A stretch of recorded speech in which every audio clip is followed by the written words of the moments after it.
ضلع چاغی کے شہر دالبندین سے ہمارے نمائندہ محمد بخش بلوچ کی رپورٹ کے مطابق برادر قبائل لجئی بدوزئی اور دوکوگی کے مشترکہ امیدوار برائے صوبائی اسمبلی میر اصغر علی لجئی نے اپنے کاغذات نامزدگی returning officer P be 32 Chagai کے دفتر میں اسسٹنٹ منظور حسن زئی کے پاس جمع کر دیے۔ اس موقع پر مقامی صحافیوں سے گفتگو کے دوران میر اصغر علی لجئی نے کہا وہ برادر قبائل دوکوگی لجئی اور بدوزئی قبائل کے سردار علیار خان بدوزئی، سردار مدت خان دوکوگی اور تمام معتبرین کے مشکور ہیں کہ جنہوں نے انہیں پی بی 32 چاغی سے متفقہ امیدوار نامزد کر دیا۔ میر اصغر علی لجئی نے کہا کہ وہ عوام کے توقعات پر پورا اترنے کی کوشش کریں گے اور کسی کو بھی مایوس نہیں کریں گے۔ چاغی کی عوام کی خدمت ان کا نصب العین ہے۔ انہوں نے کہا کہ چاغی کی عوام اس بار ایماندار، مخلص اور نوجوان قیادت کا بھرپور انداز میں ساتھ دیں۔ اس موقع پر ذاکر حسین لجئی، حافظ عبدالباری، میر علاء الدین لجئی، عبدالولی لجئی، حاجی نصر اللہ لجئی، عبدالولی لجئی، محمد خیر دوکوگی،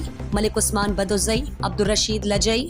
اور اس کے علاوہ حافظ علی لجئی، نواز خان لجئی، شاکر لجئی، عنایت اللہ لجئی، شیرہ بدوزئی، میر مولا بخش بدوزئی، شکر اللہ لجئی، حمید اللہ لجئی، نور اللہ لجئی، اسد لجئی، صدام لجئی، شمس اللہ لجئی سمیت دیگر بھی موجود تھے۔